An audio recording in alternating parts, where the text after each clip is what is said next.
So ನೀವು ಎಲ್ಲ ಒಂದೇ ಥರ ಕಂಫರ್ಟ್ ಸಿಗಲ್ಲ ಅಂತ ಹೇಳಿದ್ರಲ್ಲ, ಕ್ಯಾನ್ ಯು ಎಲಾಬೊರೇಟ್ ಆನ್ ದ್ಯಾಟ್? ಯಾಕೆಂದರೆ ಇವತ್ತಿಗೆ ಈ ಹೊರದೇಶಕ್ಕೆ ಹೋಗಿ ಓದೋರಂದರೆ ಎಲ್ಲ ದುಡ್ಡಿರೋರ ಮನೆ ಮಕ್ಕಳೇ ಅನ್ನೋ ಒಂದು ಕಲ್ಪನೆ ಇದೆ. ಇಲ್ಲ ಅಂದರೆ ಸ್ಕಾಲರ್ಶಿಪ್ಸಲ್ಲಿ ಹೋಗೋದು ಅಂತ. ಫಸ್ಟ್ ಆಫ್ ಆಲ್ ಅಲ್ಲಿಂದ ಶುರು ಮಾಡ್ತೀನಿ.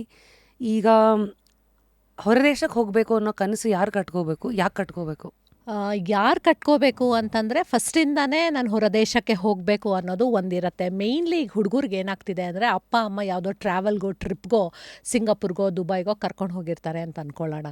ಅಲ್ಲಿ ದೇಶ ನೋಡ್ತಾರೆ, ಎಷ್ಟು ಚೆನ್ನಾಗಿದೆಯಪ್ಪ ಈ ದೇಶ, ನಾನು ಈ ಥರ ಯಾವ್ದಾದ್ರು ಇಲ್ಲಿ ಯೂನಿವರ್ಸಿಟೀಸ್ನಲ್ಲಿ ಓದಿದ್ರೆ ಹೇಗೆ ಅನ್ನೋದು ಒಂದು ಕ್ವೆಶ್ಚನ್ ಮಾರ್ಕ್ ಬರುತ್ತೆ. ಒಂದು ಸರಿ. ಅದಾದಮೇಲೆ ಈಗ ತಂದೆ ತಾಯಿಗಳು ಕೂಡ ಈ IT ಕಂಪನಿಗಳಿಂದ ಬೇರೆ ಬೇರೆ ದೇಶಕ್ಕೆ ಹೋಗ್ತಾರೆ. ಅಲ್ಲಿನ ಕಲ್ಚರು, ಅಲ್ಲಿನ ಎನ್ವಿರಾನ್ಮೆಂಟ್ ನೋಡಿ ನೀನು ಈ ಥರ ಓದಬೇಕು ಕಣೋ ಅಂತ ಒಂದು ಇನ್ಫ್ಲೂಯೆನ್ಸ್ ಮಾಡೋದು ಇದೆ. ಥರ್ಡ್ ಥಿಂಗ್ ಏನಪ್ಪ ಅಂದರೆ ಸ್ಕೂಲಲ್ಲಿ. ಯಾಕೆಂದರೆ ಇವಾಗ ನಾನು ಹೋಗಿಲ್ಲ, ನನ್ನ ತಂದೆ ತಾಯಿ ನನ್ನನ್ನು ಕರ್ಕೊಂಡು ಹೋಗಿಲ್ಲ, ಬಟ್ ನಿನ್ನ ಫ್ರೆಂಡ್ ಹೋಗಿಲ್ಲದೆ ಇರಲ್ವಲ್ಲ. ಸೊ ಅವ್ರು ಹೋಗಿರ್ತಾರೆ, ಅವ್ರು ಈ ಥರ ಬಣ್ಣ ಕಟ್ತಾರೆ, ಮೂವೀಸ್ಗಳಲ್ಲಿ ನೋಡ್ತಾರೆ. ಇವಾಗ ಈ ಥರ ಇದೆ ಈ ದೇಶ, ಆ ಥರ ಇದೆ ಈ ದೇಶ.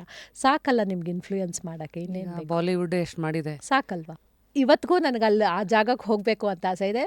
ಆಬ್ವಿಯಸ್ಲಿ ಮೂವೀಸ್ ನಿಮ್ಮನ್ನು ಇನ್ಫ್ಲೂಯೆನ್ಸ್ ಮಾಡೇ ಮಾಡುತ್ತೆ. ಅದರಲ್ಲೂ ನಮ್ಗೆ ಇಷ್ಟವಾಗಿರೋ ಹೀರೋಯಿನ್ ಅಲ್ಲಿ ಇದ್ಬಿಟ್ರಂತೂ ಮುಗ್ದೇ ಹೋಯ್ತು. ಸೊ ಇವಾಗ ಅರ್ಥ ಆಯಿತು ಈ ಆಸೆ ಎಲ್ಲಿಂದ ಹುಟ್ಕೋತಾ ಇದೆ ಅಂತ. ಒಂದು ಆಸೆ, ಓಕೆ. ಎರಡನೇದು ಉದ್ದೇಶ. ಸೊ ಈಗಾಗಲೇ ಒಂದು ರಿಸರ್ಚ್ ಮಾಡ್ತಿದ್ದಂಗೆ ಈ ಪಾಪ್ಯುಲರ್ ಯೂನಿವರ್ಸಿಟೀಸ್ ಅಂತಂದರೆ ಈಗ US ಅಂತ ಬಂದರೆ ಹಾರ್ವರ್ಡ್ ಇದೆ, NYU ಇದೆ, ಬರ್ಕ್ಲಿ, MIT, UC, ಮತ್ತು UK ಅಂತ ಬಂದರೆ ಆಕ್ಸ್ಫರ್ಡ್, ಕೇಂಬ್ರಿಡ್ಜ್, ಕಿಂಗ್ಸ್ ಕಾಲೇಜ್, ಕ್ಯಾನಡಾನಲ್ಲಿ ಯೂನಿವರ್ಸಿಟಿ ಆಫ್ ಟೊರೊಂಟೊ, ಆಸ್ಟ್ರೇಲಿಯಾಲಿ ಸಿಡ್ನಿ, ಕ್ವೀನ್ಸ್ಲ್ಯಾಂಡ್, ಜರ್ಮನಿ, ಮ್ಯೂನಿಕ್, ಈ ಥರ ಇಷ್ಟೆಲ್ಲ ಇದೆ. ಇವಾಗ ಎಷ್ಟೋ ಸತಿ ನೋಡಿ, ಈಗ ಆಸ್ಟ್ರೇಲಿಯಾ ಜರ್ಮನಿ ಬರೋ ಹೊತ್ತಿಗೆಲ್ಲ ಈ ಯೂನಿವರ್ಸಿಟಿ ಹೆಸರುಗಳೆಲ್ಲ ಜಾಸ್ತಿ ಕೇಳೇ ಇಲ್ಲ. ಈ ಹಾರ್ವರ್ಡು, ಆಕ್ಸ್ಫರ್ಡು, ಕೇಂಬ್ರಿಡ್ಜ್ ಎಲ್ಲ ಕೇಳಿರುವಷ್ಟು. ಸೊ ಪ್ರಶ್ನೆ ಇಲ್ಲಿ ಮಕ್ಕಳು ಕನಸು ಓಕೆ, ಬಟ್ ಎರಡನೇದು ಯಾವ ಯೂನಿವರ್ಸಿಟಿ ಯಾರಿಗೆ ಅಂತ ನನ್ನ ಯೋಗ್ಯತೆ ಇದೆಯಾ ಅದಕ್ಕೆ ಅಂತ ನಾನು ಹೇಗೆ ಡಿಸೈಡ್ ಮಾಡೋದು? ಫಸ್ಟ್ ಆಫ್ ಆಲು ನೀನು ಯೂನಿವರ್ಸಿಟಿನ ಡಿಸೈಡ್ ಮಾಡೋದಲ್ಲ. ನಾನು ಯಾವುದೇ ಮಕ್ಕಳು ಬಂದರು ನಾನು ಹೇಳೋದು ಫಸ್ಟು ಕೋರ್ಸ್ ಡಿಸೈಡ್ ಮಾಡು ಅಂತ. ಯಾಕೆಂದರೆ ಯೂನಿವರ್ಸಿಟಿಗೋಸ್ಕರ ನೀನು ಹೋಗ್ತಾ ಇಲ್ಲ, ನೀನು ಹೋಗ್ತಾ ಇರೋದು ನಿನ್ನ ಉದ್ದೇಶ ಏನಿದೆ. ನನ್ನ ಫ್ರೆಂಡು ಹಾರ್ವರ್ಡ್ಗೆ ಹೋದ, ನನ್ನ ಫ್ರೆಂಡು ಆಕ್ಸ್ಫರ್ಡ್ಗೆ ಹೋದ ಅಲ್ಲ. ಅವನಿಗೆ ಕೇಪಬಿಲಿಟಿ ದುಡ್ಡಲ್ಲಿರ್ಬೋದು, ಇಂಟೆಲಿಜೆನ್ಸಲ್ಲಿರ್ಬೋದು, ಸ್ಕಿಲ್ಸಲ್ಲಿರ್ಬೋದು, ನಿನಗಿಲ್ಲದೆ ಇರ್ಬೋದು. ಹಂಗಂದ ತಕ್ಷಣ ನೀನು ಆಕ್ಸ್ಫರ್ಡ್ಗೆ ಹೋಗಲಿಲ್ಲ ಅಂದ ತಕ್ಷಣ ನೀನು ಅಬ್ರಾಡಿಗೆ ಹೋಗೋಕ್ಕಾಗಲ್ಲ ಅನ್ನೋ ಕ್ವೆಶ್ಚನ್ನೇ ಇಲ್ಲ. There are lot of very good universities, ನೀವು ಹೋಗ್ಬೋದು. ಅದೇ ಸ್ಟ್ಯಾಂಡರ್ಡ್ ಆಫ್ ಟೀಚಿಂಗ್ ಇದೆ. ಅಲ್ಲಿ ಏನಾಗುತ್ತೆ ನಿಮಗೆ, ಅದು ಸ್ವಲ್ಪ ಹಳೇದು, ತುಂಬ ವರ್ಷಗಳಿಂದ ಇದ್ದಾವೆ.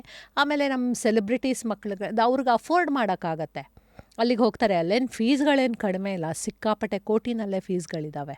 ಸೊ ಹಾಗಾಗಿ ಆ ಮಕ್ಳಿಗೆ ಅಫೋರ್ಡ್. ಇವಾಗ ನೀವು ಅಮಿತಾಬ್ ಬಚ್ಚನ್ ತೊಗೊಳ್ಬೋದು, ಅಂಬಾನಿ ಮಕ್ಳುಗಳಾಗಿ ದೇ ಆರ್ ಆಲ್ ಸಿಕ್ಕಾಪಟ್ಟೆ ಆಕ್ಸ್ಫರ್ಡು, ಕೇಂಬ್ರಿಡ್ಜ್ ಇಂಥ ಸ್ಕೂಲಲ್ಲಿ ಓದಿದ್ದಾರೆ.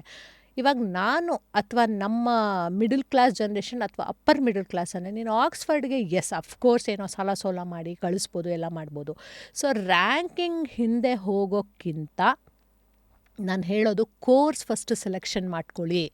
ಯಾಕೆಂದರೆ ಇವತ್ತು ಆಕ್ಸ್ಫರ್ಡ್ ಫಸ್ಟ್ ಇರ್ಬೋದು, ನಾಳೆ ಆಕ್ಸ್ಫರ್ಡ್ ಕೆಳಗೆ ಬೀಳ್ಬೋದು. ಆ್ಯಕ್ಚುಲಾಗಿ ಇವತ್ತಿನ 2025 ಟ್ರೆಂಡಲ್ಲಿ ನೋಡಿದ್ರೆ ಆಕ್ಸ್ಫರ್ಡ್ಗಿಂತ ಮೇಲ್ ಬಂದಿದೆ ನಮ್ಮ ದರ್ಹಮ್ ಯೂನಿವರ್ಸಿಟಿ. ಯಾವುದಿದು, ಎಲ್ಲಿರೋದು? This is in UK. So Durham university ಇವಾಗ ನಾನು ರೀಸೆಂಟಾಗಿ ಒಂದು 15 ಡೇಸ್ ಕೆಳಗೆ ನೋಡಿದೆ. ಸೊ ರ್ಯಾಂಕಿಂಗ್ ಯಾವತ್ತೂ ಇಟ್ಸ್ ವೆರಿ ವೋಲಟೈಲ್. ಈ ರ್ಯಾಂಕಿಂಗ್ ಡಿಸೈಡ್ ಆಗೋದು ಹೆಂಗೆ? ರ್ಯಾಂಕಿಂಗ್ ಡಿಸೈಡ್ ಆಗೋದು QS ರ್ಯಾಂಕಿಂಗು. ಒಂದು ಅಲ್ಲಿ ಪ್ರೊಫೆಸರ್ಸ್ ಯಾವ ಲೆವೆಲಲ್ಲಿದ್ದಾರೆ, ಕರಿಕ್ಯುಲಮ್ ಯಾವ ಥರ ಮಾಡ್ತಾರೆ, ಆಮೇಲೆ ಆ ಜಾಗ ಎಲ್ಲಿದೆ ಅನ್ನೋದು ಕೂಡ ಕೌಂಟ್ ಆಗುತ್ತೆ. ಸೊ ಆ ಮಟ್ಟದಲ್ಲಿ ರ್ಯಾಂಕಿಂಗ್ ಡಿಸೈಡ್. ಜಾಗ ಎಲ್ಲಿದೆ ಏನಕ್ಕೆ? ಇವಾಗ ಲಂಡನ್ ಫಾರ್ ಎಕ್ಸಾಂಪಲ್, ನಮ್ಮ ಬೆಂಗಳೂರಿನಲ್ಲಿ ತುಂಬ ಒಳ್ಳೊಳ್ಳೆ ರ್ಯಾಂಕಿಂಗ್ ಕಾಲೇಜಸ್ ಇದೆ. ಯಾಕೆ ತೊಗೊಳ್ತಾರೆ? ಯಾಕಂದರೆ ತುಮಕೂರಲ್ಲೂ ಒಳ್ಳೊಳ್ಳೆ ಕಾಲೇಜಸ್ ಇದೆ, ಮೈಸೂರಲ್ಲೂ ಒಳ್ಳೊಳ್ಳೆ ಕಾಲೇಜಸ್ ಇದೆ, ಇನ್ಫ್ರಾಸ್ಟ್ರಕ್ಚರು. ಮತ್ತು ಇಲ್ಲಿ ಯಾಕೆ ಎಲ್ಲೋ ದುಬೈಯಿಂದ, ಮಸ್ಕಟ್ಟಿಂದ ಬಂದು ನಾನು ಇಲ್ಲಿ ಬೆಂಗಳೂರು ಸೌತಲ್ಲಿ ಓದೋ ಕಾಲೇಜ್ ಮಕ್ಕಳುಗಳನ್ನ ನಾನು ನೋಡಿದ್ದೀನಿ. ಸೊ ಯಾಕೆ ದುಬೈನಲ್ಲಿ ಇಲ್ವಾ?